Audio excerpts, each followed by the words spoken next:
Ladies and gentlemen, please welcome to the stage our moderator, Summer Flynn. Summer Flynn. Summer! From the Dolls of Horror podcast. That is also me. How's everyone doing? Yeah. Who loves Jason? Who loves Hatchet? Ladies and gentlemen, Kane Hodder.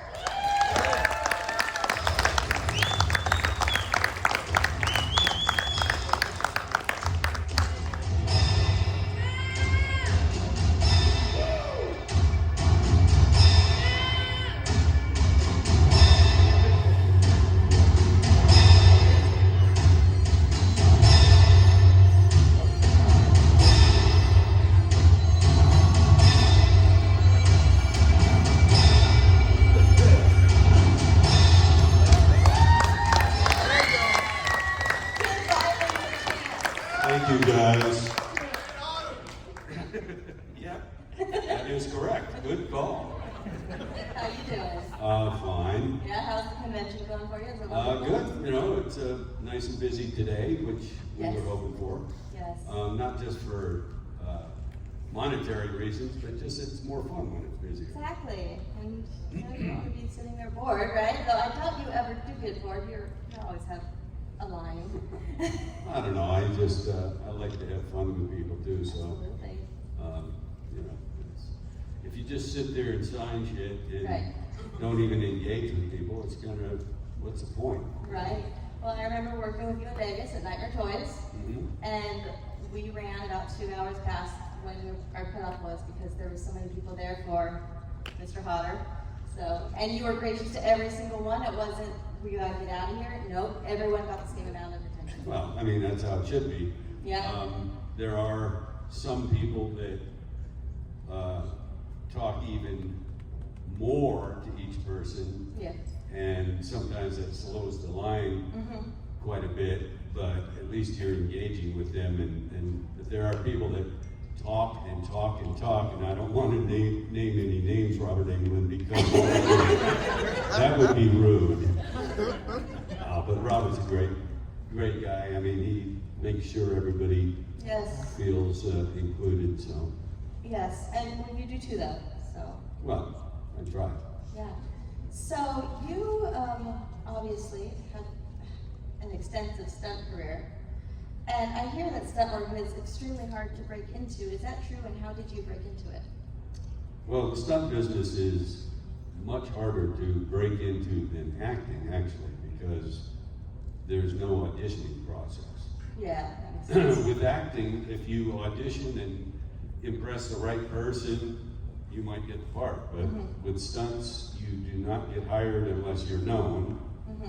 And how do you get known if you can't get hired? So, very, very tough business to get into. But once you do, and you establish yourself, then you can work for as long as you stay alive, I guess.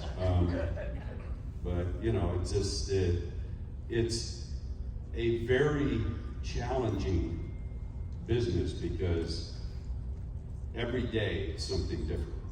You know, you don't know what you're going to confront from day to day doing stunts, and it's just a fun, exciting, not boring at all career. So I've always loved it, even though I almost died from an early stunt. Just I've loved my career. Well, we definitely love your career as well, because without it, we would not have you as Jason, of course, 4 times, right? Yes. Which ones? 7, 8, 9, and X. I And was X. testing her. Come on now. Yeah. 7, 8, 9, X. Yes. Yes. But yeah, and very fortunate because of having played that character to play Victor Crowley in the Hatchet movies. So for those as well. Yes. That's why I don't think anybody can dispute that I've murdered more people on film than any actor in history. Oh, absolutely. And for real, I don't mean that as a joke. I think it's true because multiple murders in each film, and at least 10 films where I was the killer. Right. How did your audition for Friday the 13th Part 7 go? Did you audition, or you just? Well, it's interesting because I did not audition. I was chosen by John Beekler based on a previous film called Prison. And John was directing part 7 and said to Paramount, this is the guy that should play Jason. And they weren't convinced because they were pretty happy with CJ's performance, which I think he did a great job. He did. But it was John's opinion that I would be the one. So he had to convince them that I was the right choice. And the way he had to do that, so there wasn't an audition, but there was basically a screen test where he put me in the makeup.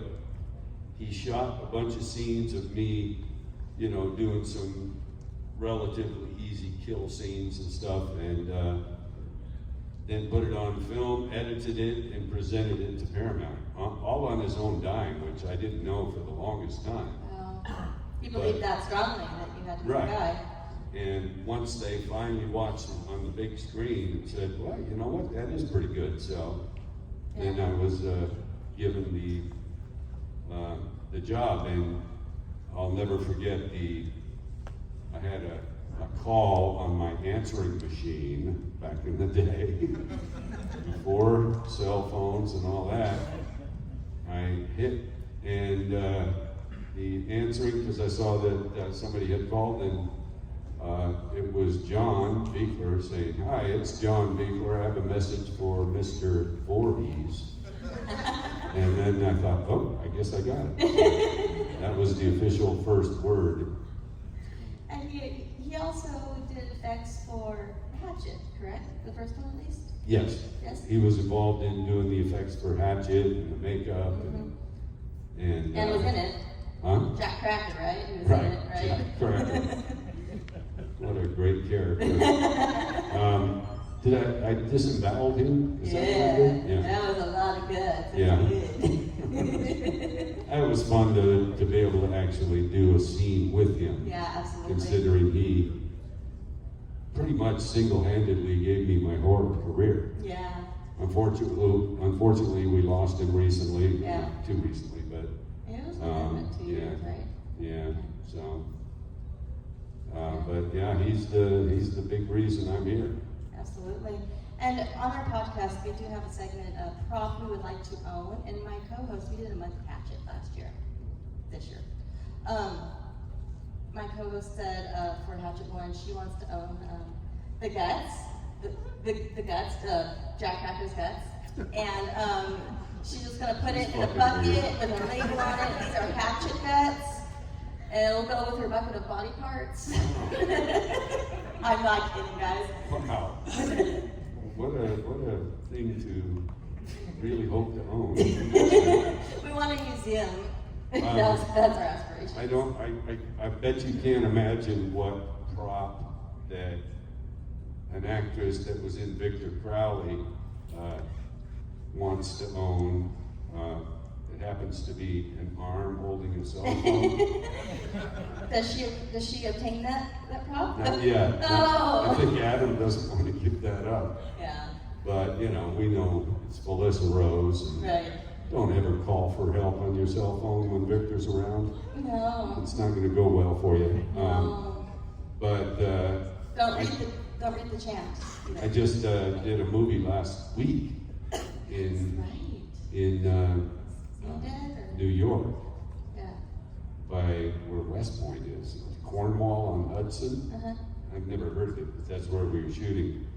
And I'm the sheriff of the town, and my deputy is Felissa Rose, so I'm not going to kill her. Robert Lizardo was in it. You know him from quite a few things. Got an amazing look and presence. Good actor. I did Out for Justice with him, with Steven Seagal, way back. And then Dave Sheridan is in it, and he had just one scene with me in my sheriff's office, and the entire scene, we had the whole thing, because With Dave. he's a farmer and somebody's stealing his eggs. So he's there to report it, and the entire scene we did, he just ad-lib dialogue, I went with it. Yeah. It's gonna be a pretty funny scene, I think, because, you know, he's very creative and Yes. fucking weird. In the best way. Yes. Yeah. I do have one more question for you, non-Jason related, non-Hatchet related, before I turn it over to the audience. And I was talking to my friend Charlie Schlatter last week. And tell me about Arthur Prescott. Oh. Yeah, tell me about that. Uh, How was filming that? well, it was. Charlie had a great time. Yeah, well, so did I. It's always fun. I think any actor would tell you, you love to do what you're good at, obviously, because that's your bread and butter. But it's fun when you get offered a character that's not typical to what you normally do. So if there's any comedy or, emotion, then it's great. And, I've never been trained as an actor at all. I just have always said that if I'm able to deliver dialogue and scenes properly, it's because I've watched other actors do it for so many years as a stunt person. So it was fun to do that. And, there's a film called 13 Fanboy. Yeah, coming out next month, right? Coming out next month, where I play myself, and I don't want to give too much away, but there's someone who thinks he's Jason, basically, obsessed with the character, and wants to be Jason, like for real. Right. Right. So he thinks one way to do that is to get rid of me. And so I have a very emotional kind of dying scene in the arms of an actress named Jennifer Banco, who was young Tina in part 7 as a little girl. So very cool to do a scene with her again, and right. real emotional thing. And since I'm playing myself, I did some spontaneous dialogue about my dad. So Another comedic scene I loved was when you were doing your little dance in Among Friends. That's a fun time, guys. It's a comedic scene Among Friends. Oh, yeah. Directed by Daniel Harris, right? Yes? Yes? Oh, well, you guys gotta check it out. It's worth it. It really is. It's a lot of fun. as my friend Jay down here would say, I'm a dancing motherfucker. Oh, yeah. And you had a great death scene in that as well. So. And I danced in another movie. What was that? Playing this game again? Mm-hmm. Just like Vegas, all over again. Does the disco scene on Friday the 13th part 8 count? Darn. I give up. My character was called Meshuggah. I know we've talked about this before, It was actually. like Filmmaking. a Jewish Frankenstein, and I danced the whole run. Really? Yeah. So take a look. Yeah. What's the... Not dancing as much as I did Among Friends. Those are some great moves. No, they weren't. You liar. No, we aspire to do those moves. Yeah. You My gotta husband admire do some. the guts of doing it, at least, right? Even if I'm they a were shitty good. dancer, at least I tried. No, it worked. It worked for the character too. It really did. All right, audience questions. Who's got some? I know you got some. Oh, okay, yeah, man. What got you into stunt acting, and what was the stunt that you almost died from? So I started in the stunt business in an old TV show called Emergency, and it was a victim, a workman trapped on top of a tower, and I had been burned, ironically. And I had to go from one tower to the other tower in a Stokes basket on a rope line, and because there was fire at the bottom of the tower I was on, whatever. But so that's how I started in the business, and then 6 months later, I did a fire stunt and got burned, and it wasn't on a movie, unfortunately. It was me trying to promote my career by showing people how good I was. So that didn't go very well. I guess I wasn't as good as I thought. But, you know, spent 5.5 months in the hospital, you come to terms with it. And, you know, it took a few years after that to even think about doing fire stunts again, but then once I did, I always felt very comfortable being on fire, which is a strange thing to say, but I always loved it. It's a very high-paying stunt, and not that many stunt people do it. Yeah. So it's a small group within the stunt community that even do fire stunts.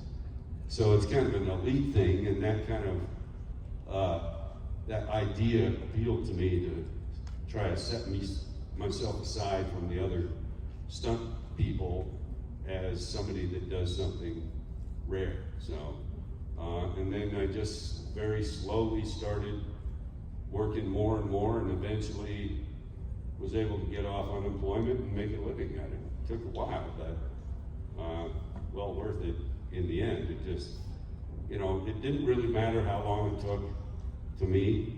I knew it was going to happen, but it still took longer than I thought.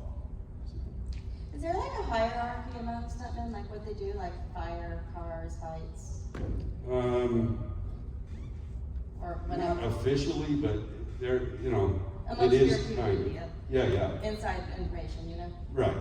And I'd say the fire people are close to the top because, you know, the one thing about stunts where nobody ever really knows, or even it doesn't occur to anyone, when you watch a movie and you see a stunt, you might think in your head as the viewer, I think I could have done that, which is possible. You may have been able to do it, but what you don't know, and this is the thing that nobody ever thinks about, you don't know how many times that stunt person had to do that stunt.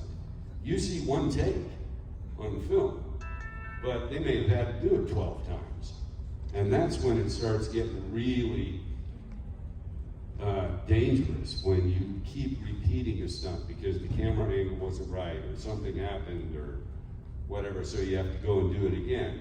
And then you start getting tired and not as sharp, and that's when the bad stuff can happen. Mistakes, just random, stupid mistakes. Yeah.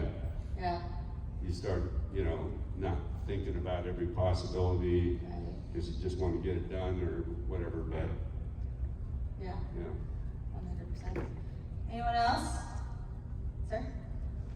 Yeah, so at the end of the Jason Goes to Hell, the final, Jason Goes to Hell, when they set up the Freddy versus Jason, how did it affect you emotionally when they didn't choose you for the part and they went with someone else? Because we really would have liked to have seen you in that. Believe me. So talking about the end of Jason Goes to Hell, where Freddy's hand comes out of the ground, grabs the mask. Obviously, you know that was me with my hand in the glove. Because as soon as I read that in the script, I told everyone, that's going to be my hand. Because, you know, nobody else deserves it.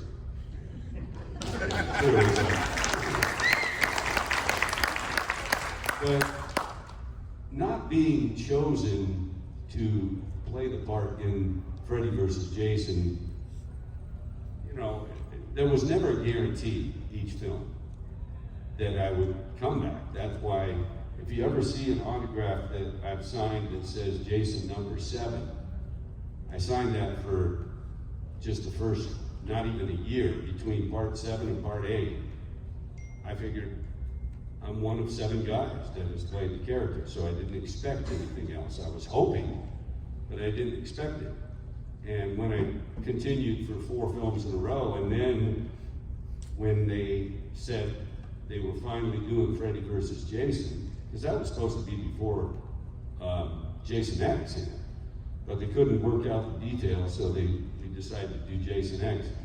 But when they finally get it on the books that Freddy versus Jason is happening, I get a call from the producer. I go in her office, she gives me a script and says, we're finally doing this. So being replaced after that is much worse. If I had never been told I was doing it, I would be disappointed, certainly, but I wouldn't be as pissed off as I still am about, you told me I was doing it. You gave me the script and said I was doing it. And then the director was hired and he didn't want me, so there was I don't know if it's something I should talk about, but his name was Ronnie Yu, the director, Y.U. And somebody printed some shirts. I think you know what I'm talking about. That I didn't mind seeing, but I thought, ooh, boy. And it, the shirt just simply said, fuck you. It spelled like his last name, right? Yeah. Hey, I didn't do it. It wasn't my idea. You know. And when I finally found out I wasn't doing the movie, and they told me they went with somebody else that has played the character, and I was like, wow, who, CJ? They brought CJ back? Right. And then found out it was Kurzinger, which he didn't really play the character ever. He stunt doubled me in a shot in Jason Takes Manhattan because they wouldn't let me do it, getting hit by the police car, which I'd done many times, but I guess I could understand that if I got racked up on the leg or something, then compromising filming for the rest of the time. So I went along with it, but based on that, they said, somebody said, I don't think it was him. Somebody said, yeah, he's played Jason before too. And so he lived in Vancouver, which is where they shot the film, and so we went with him. That's where they shot part 8 too, correct or no? Yeah, that's why Ken was in the movie, because he once again lived there. But yeah, we shot Jason Takes Manhattan for 2 months in Vancouver and 1 night in Times Square. Yeah. One single night. Jason Takes Manhattan for 1 day. Jason takes a boat to Vancouver. That's something Adam Marcus and myself were joking on. He's like, Jason goes to Montreal. I said, actually Vancouver. Yeah. I saw some more hands. Yes. So in all of those movies that you brought Jason by, which kill has stuck with you most? Whether it was the coolest one or the most complex one or just the most sadistic? My favorites? Yes. Well, I think everybody knows my all-time favorite, sleeping bag, because it's not a weapon. Anybody can kill with a weapon, Yeah. but Just brute force, Jason. when you're right killing with something that's supposed to provide comfort, that's pretty ironic. And then number 2, Frozen Head, Jason X, because when I smashed that head on the counter and pulled it away and the brain was sitting there, I was amazed. It's a good thing you couldn't see my facial reaction. So I said, oh shit, did you see that? Bash, and it's sitting there, the brain. I was like, wow, somebody really put some time into that. Yeah. And then number 3 would be punching the guy's head off. Jason Takes Manhattan. Yeah. That was a really cinematic shot too. Yeah. The whole thing is And great.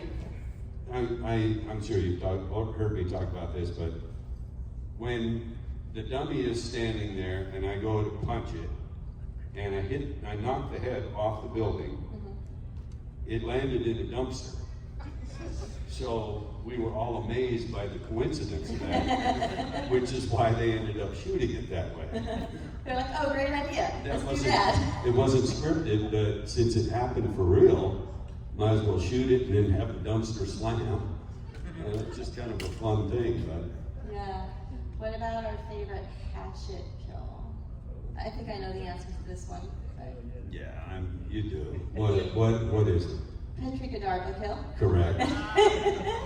One take deal. Really? I didn't know that. Catch the actress from behind, grab her, put my hands in her mouth, my nasty ass fucking dirty hands in her mouth, and then start to pull, and then cut, put the prosthetic head in, get that same position again, and you know, in the movie you don't really see the edit.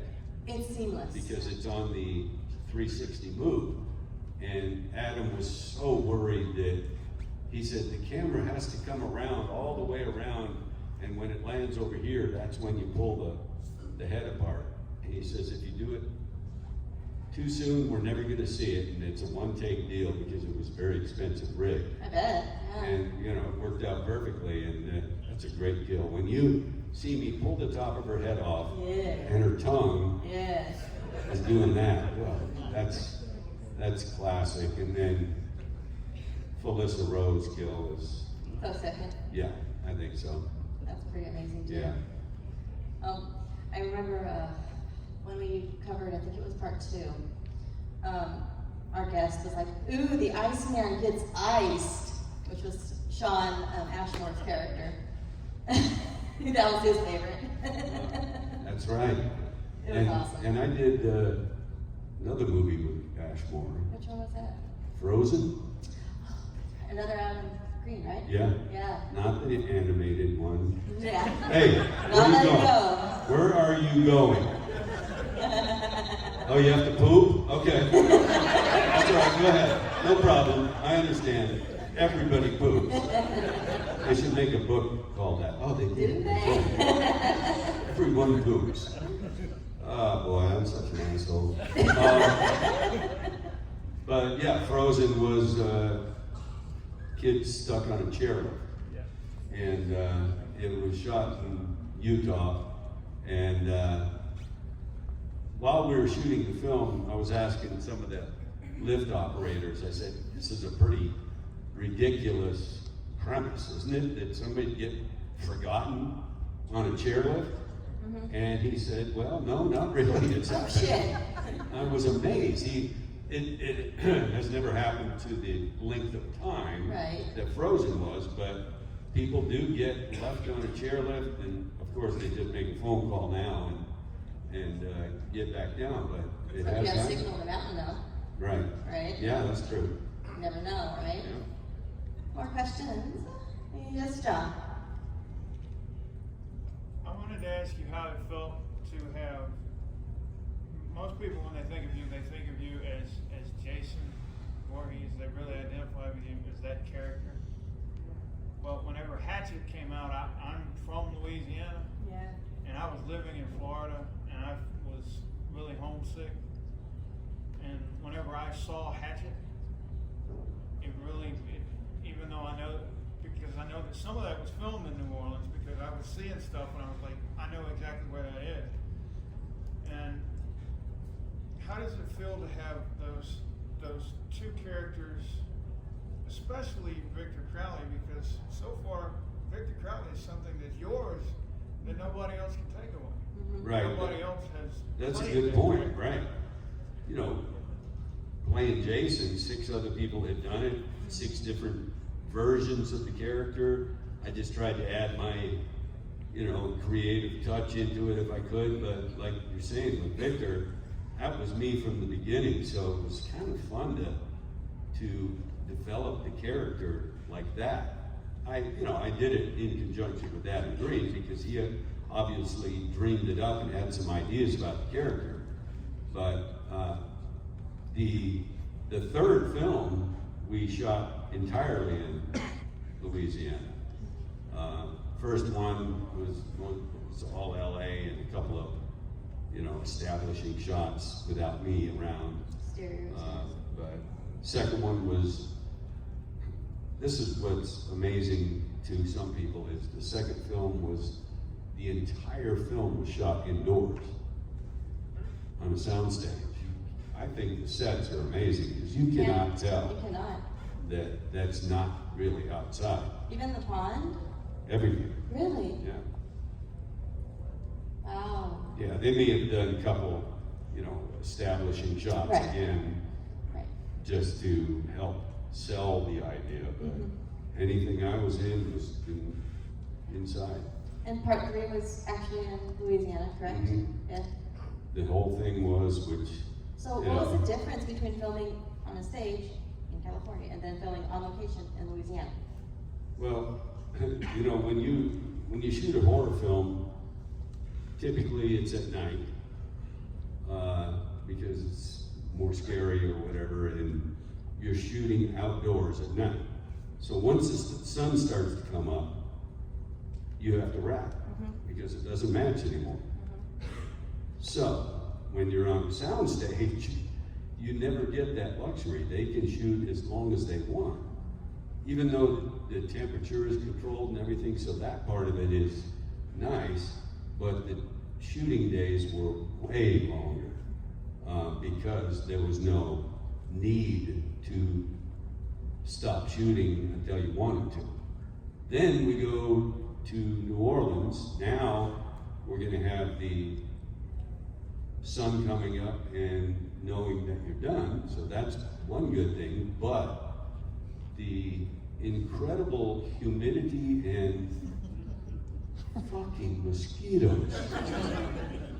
Oh, it was, when you're dressed like me, with the makeup on, it just oppressive and very hard to get used to.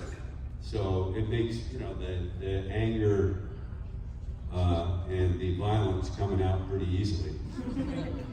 Just get so frustrated. Yeah. True or false? You got bitten so much by mosquitoes you got a little sick? Or no? Yes. Yes. I don't know if it was from that or just coincidental or what, but I had so many mosquito bites on my arms, mainly, because everything else is covered. And the makeup only comes down to here, then it's my arms. No matter how much spray you put on, you still, you sweat, you're getting hit with water and stuff, it washes all of it off, so got a lot of mosquito bites. Yeah. Can you tell us a little bit about the acting process on playing Papa Crowley? Yes, Mr. Crowley. So, when Adam first approached me with the idea of Hatchet and said he wanted me to play the killer, I was intrigued. I didn't think it would be as good as it was, honestly, because he hadn't done anything, so it's kind of like, another guy that thinks he's going to make it big, and sure enough he did, but Thomas Crowley was not in the script when I first read it. And I said, okay, Adam, I got a deal for you. I'll play Victor, but I want you to write in a scene of another character, maybe like Victor's father, that I can show some emotion. Just like I was saying before, it's nice to be able to show another side of what you can do. So that's why he wrote that in there, and it's kind of a fun thing to do just as myself.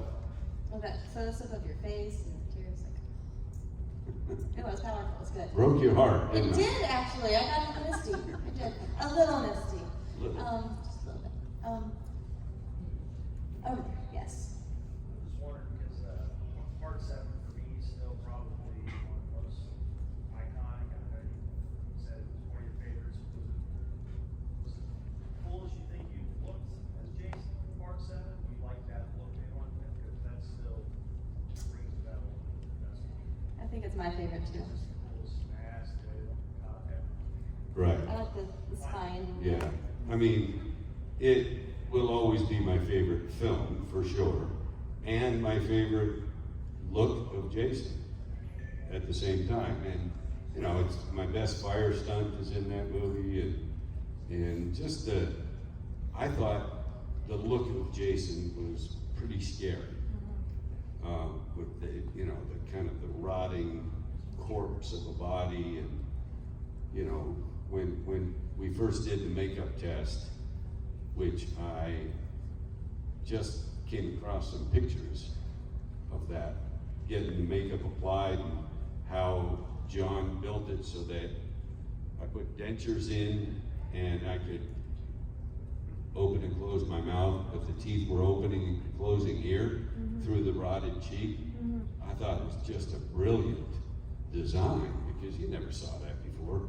And that's why so many times when I'm really pissed off and like the mask is gone, he had me going crazy, moving my jaw so you could see those teeth moving over here. It was most effective. Yeah. That and the spine. Ooh. Yeah, and the lenses, and, you know, it got tiring with the makeup process, 3.5 hours every day before you start shooting. And, you know, typically you shoot a 12-hour day, so. How long did it take to take it off? About 45. Yeah. Still, even though you're removing it so that, I mean, it's never used again. Right. So you don't have to be careful, but it's just, you got so much glue everywhere, it takes a while to get it off, so. Yeah. Yeah, for sure. I saw another one over there. Yes. Would you be open to playing Jason now? Oh, yeah. I think, you know, I try to be objective as a horror fan, which I am. And I would think, wow, if they did one more movie, it would be the 13th movie. And why not bring back the only guy that's played the character more than once and, you know, just finish it off. But unfortunately, I don't know if it's ever gonna happen because of the legal issues. But Yeah. I would do it again, boy. That, you know, best character I ever played, so. Did you do the motion capture for the video game? I did. Yeah, what was that like? Whole different process, of course, the video game, the Friday video game. I did the motion capture for Jason throughout the game, and it took off and on 2 years to get all the motion capture, because we do a session of a few days or 8 days or something, and then they have to render all the content and see if everything works and see what they need to do next time. And it's a long process, but I was very, you know, honored, I guess, that they thought I should do it, because it's a video game. So you don't have to have the guy that played the character in a movie do the video game, because it's, well, you know, I hope so, and I just felt like, wow, I'd love to do it, and I didn't know that you'd want me to. So, based on the success of that one, Gun, which is the company that did it, we are currently doing another one, another video game with another horror franchise that you know very well, and I'm the killer again. And Shocker. they, unfortunately, at this point, are not allowing us to say what it is, but it's a franchise you know very well. So I think it's, you know, very cool that I didn't play this character in the films, but based on our history and, you know, motion capture is a whole different deal. You know, you don't have to look like anything. You wear a spandex suit with sensors on it. And so there's no makeup, there's no wardrobe. We do use weapons just for my, you know, satisfaction in playing the character. But yeah, it's a different thing, and I can't wait for you to find out what the new one is. Me too. All right, sir. Do you consider yourself an actor or stuntman first, or which one do you enjoy better? I mean, I'll always be a stuntman first, I think, just because 44 years of doing that, and only not even half that much time doing dialogue. So, you know, that's what put me on the map, and that's what enabled me to be even in the position to play Jason. So, I will always consider myself a stuntman first, but fairly close behind an actor now. Just because, you know, I've been given so many opportunities to do stuff that I never anticipated doing. Because what better way to interest someone who's known in horror, for instance, and you'd like to interest them in your movie? Offer them something they haven't done before. That'll pique the interest of the actor. So it's a lot of fun, and I just still enjoy it. Sir? Have you ever had to put your foot down to a director whenever they're like, Jason, we want Jason to do this? Have you ever been like, Jason would not do that, I'm not doing it? Of course. Talking about if I've ever been told by a director, okay, this is what you're going to do here in this movie, and if I don't think it fits the character, then I'll say, no, not doing that. Like, for me, I know it's ludicrous, but which movie was it? I think it might have been Jason Takes Manhattan, I'm not sure, but I was told, okay, this is where the next shot is where Jason's gonna run, and I thought, no, Jason doesn't run, in my opinion. Not since part 3.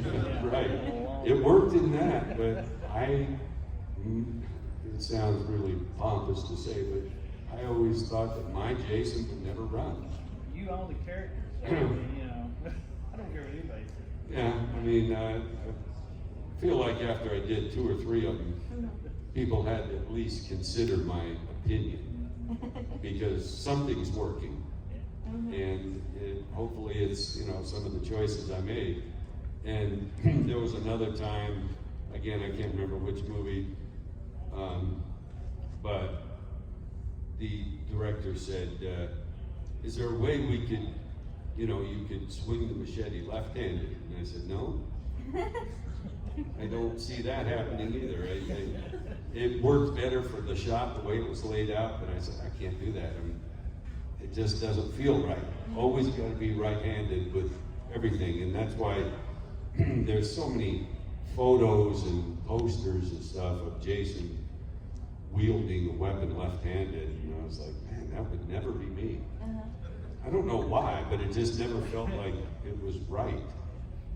And then the classic one that I've always talked about was in part 7, where the producer, it wasn't Beekler telling me, the producer said, this is where Jason kicks the dog.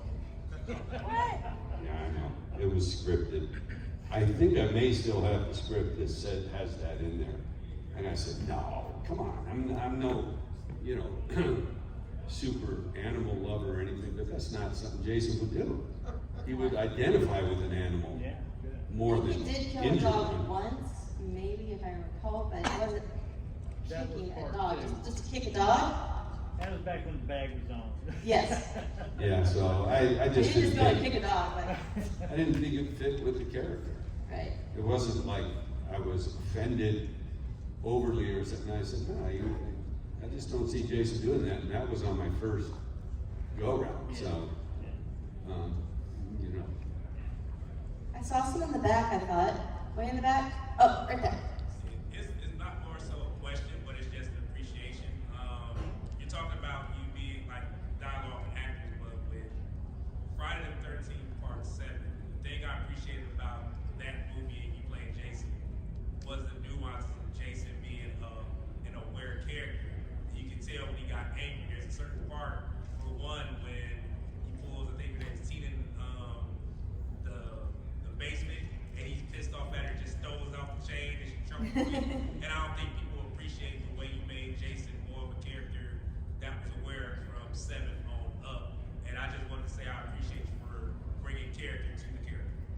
appreciate that. Thank you very much. I just, you just made me think of something in that basement scene where the nails come flying and hit me, and one of them hits me in the forehead. And I didn't tell anyone at the time. They were all gonna stick in me, including forehead, and then I was gonna continue with the scene. But I thought it would look stupid, walking around with a nail in my forehead. So that's why I immediately grabbed it and pulled it out. You're like wrong franchise. On camera, pulled it out, so now nobody can say, where is it? So, Good call. and also pulling that cord, the light cord or whatever off my neck, because I thought that would look stupid too. So I didn't want to have any lasting things that had to match. It was purely aesthetic. Right. I love part 7 because our final girl chases you now. That's a lot of fun, right? And lives. Yes, survives. You know, and then. Her and him. Right. Right? Yeah, exactly. And I guess they both just did a fan film.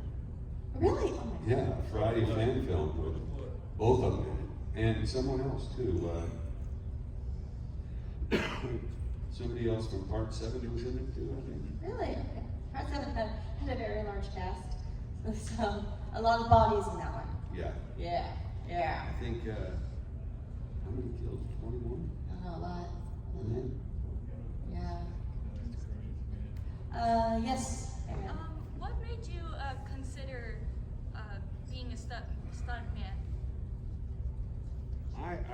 I just always loved the idea of it. That here, I used to do crazy stuff to entertain my friends, and scare them, and just for my own entertainment. So I killed 15 in part 7, 18 in part 8. Oh, wow. Only 1 in Jason Goes to Hell, because True. I don't count when the evil is in other characters. Right. And then 21 in Jason X. So there's 55 that I've killed as Jason.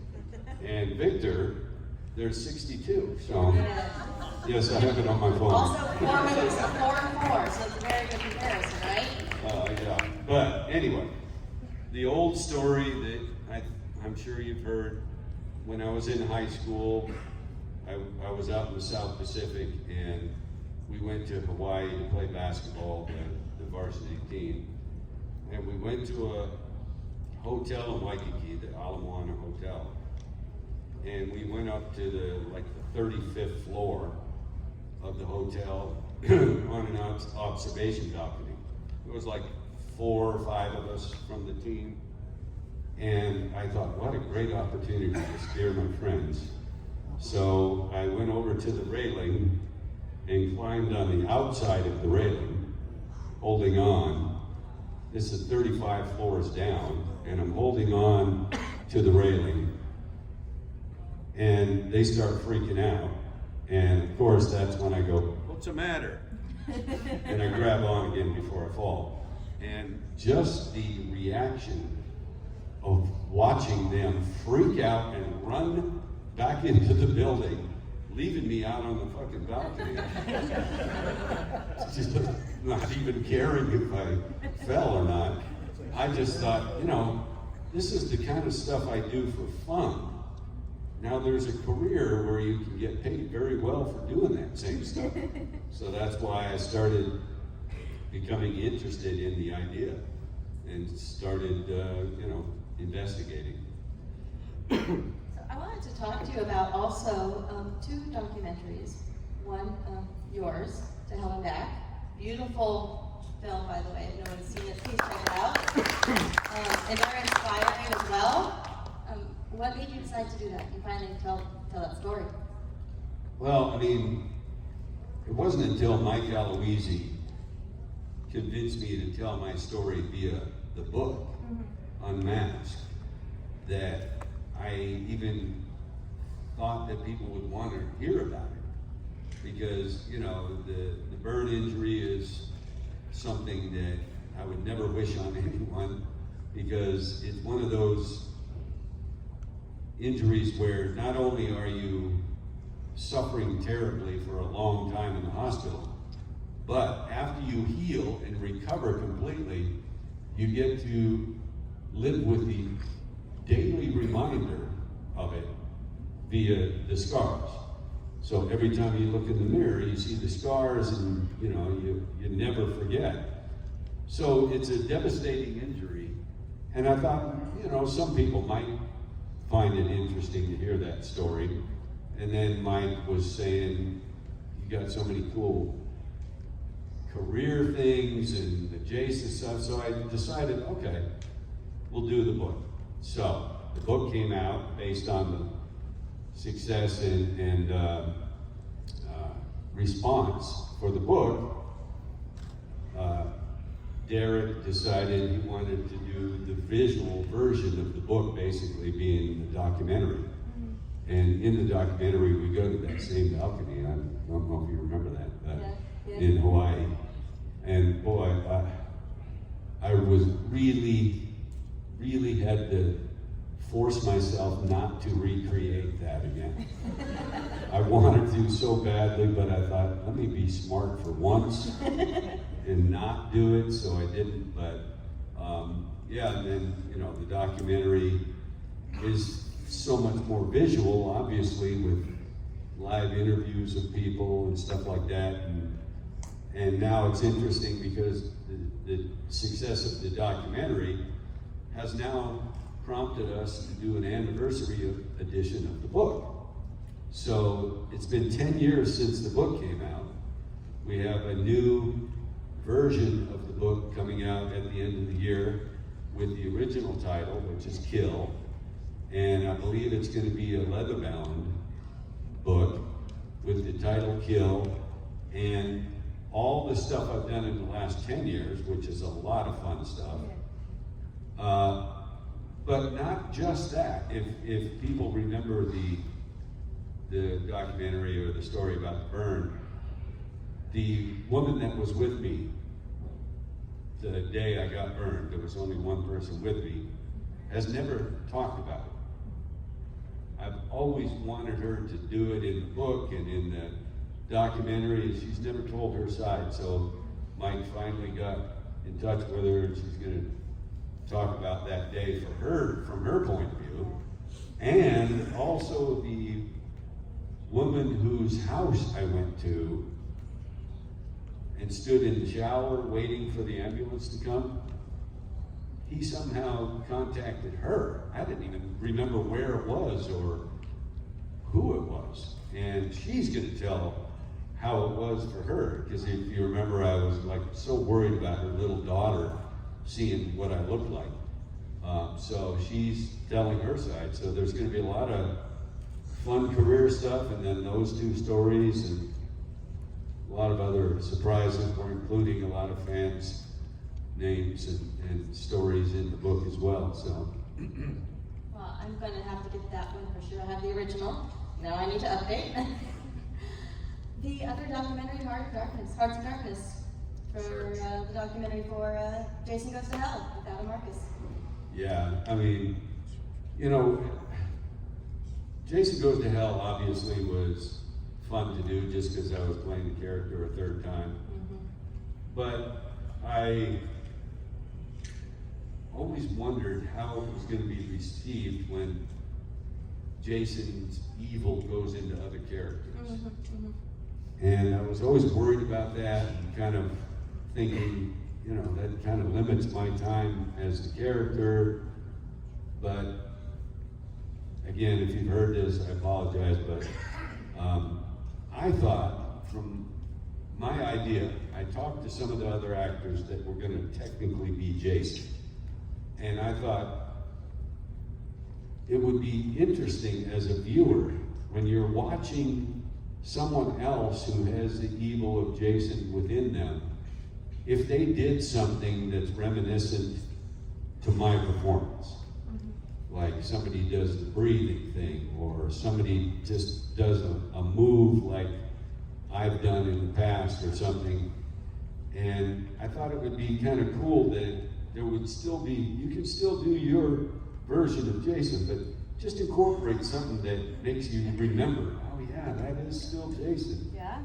And none of the actors wanted to do that. Not one of them. No, my Jason wouldn't do that. My Jason, huh? Okay, it wasn't that big a deal, but I just thought it would be interesting as a viewer. So. Yeah, I agree. It's unfortunate. I also love that movie because of fantastic supporting cast. We had Rusty Schwimmer, Leslie Jordan, Richard Gant, and on and on and on. Julie Michaels, right? Stella Winters Health. Right. And I'm a big Witchboard fan, so you know she still had her Witchboard weave on. Oh, yeah, she did. That's right. She's normally a blonde, but no, she had the dark hair. So when we were talking to Adam, I'm like, "Is that Witchboard weave?" And he's like, "Yes, it is." But no, the supporting cast in Jason Goes to Hell was so fun, and It was a good cast, you yeah. get to play with yourself for a second too. Right. And get killed, which is always fun. Yeah. Yeah. Yeah. And I got to make fun of Jason. Yes, you big pussy. Call him a name and then end up dead. So. Well, that's what you Yeah. Payback. We do have time for one or two more. Yes, ma'am. It's nothing to do with the Friday the 13th movies, but I've always loved the scene, the pizza guy, the delivery in House 4. What was your thoughts on that? Yes. Yeah, see, now, not only did I dance in a couple films, I did some singing in that one. Yes, like I'm your pizza guy or something. She pops, Right. open the box. Who is it that's singing? I'm your pizza man, Yeah. I'm your pizza man. And then open the pizza box, and it's my face in the pizza. I just thought that was cool. Singing, don't forget to eat your favorite pizza, man. Close it and stab it. Yeah, you know, and it's only because of playing characters like I'm known for that I even got that opportunity. I mean, I did all the stunts in all the House movies, but yeah, that was a fun one. Yeah. And in fact, Lance Henriksen, who was in the horror show,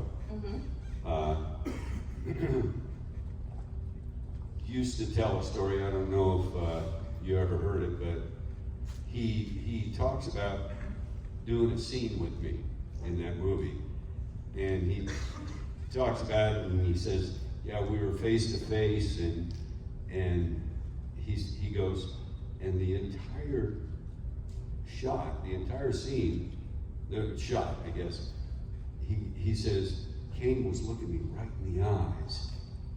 And then he pauses so that people say, yeah, so what's so good about that? Why is that a big deal? And then he would finish by saying, he was looking me right in the eyes, but he was on fire at the time, which I was. Yeah. And I was doubling Brian James, and I was mimicking what Brian did in the close-up, looking right at Lance, looking him in the eyes, and I'm on fire. And he would just thought it was amazing that I would have the presence of mind to actually act when I'm on fire. So that's kind of cool. I have one final wrap-up question, and it's not Jason or Hatch related, or House related. That was amazing. Thank you. Wishmaster, how'd that happen? How'd that move out? A movie full of amazing cameos, by the way. You're my favorite. Yeah, and that was a fun one because, you know, becoming a stained glass door. Yeah. Or not stained glass, but a glass door. Plate glass. Which was actually painted. I think Screamin' Mad George painted that, That if sounds I like remember right. Yeah. On a real glass door, and of course when it breaks. It's like edged, it's beautiful. Yeah, and when it breaks, it's just an effect. Yeah. They didn't ever break the door.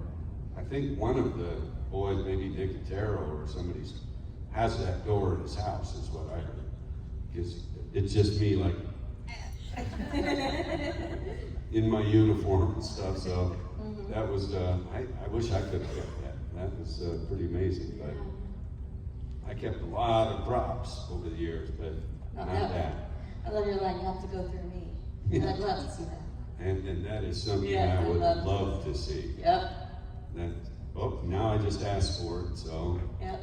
And for those of you guys who don't know, I'm sure you do, you're going to be doing a group photo op with Candyman and Andrew, the Wishmaster, Right. today. And this afternoon, I think we're on 4 or something like that. So if you Yeah, guys a are little after interested, 4, I think, yeah. if you're interested in that, go check out the time on that because honestly, that is something I'd love to get. You know? Yeah, I mean, all of us are in costume, right? Isn't I think Andrew? so. Yeah. I'm not sure on the details. I would just love to have all you 3 in the same spot in the same photo. It's kind of epic. Right. And, you know, Tony's been a good buddy for a long time. Yeah. Also Hatchet, right? Right. And, you know, I think I've killed every an actor or actress that's known in every kind of notable horror film. I've killed in the Hatchet movies. Yeah. Michael Myers, Yeah. Leatherface, Yeah. you know, Jason, Yeah. Derek Mears. Yeah. And so it's fun that I've gotten to kill off all the competition. And you're the only one who's played Jason, Leatherface, and Freddy. Is that correct? Correct. Okay, that's going to be your legacy. Yep. I still For wouldn't now. mind doing something as Michael, but you know, who knows? Maybe. in the Hey, future. you know what? They're obviously still doing them, so it's not too late. Kane, thank you so very much. Thank you guys. Appreciate it.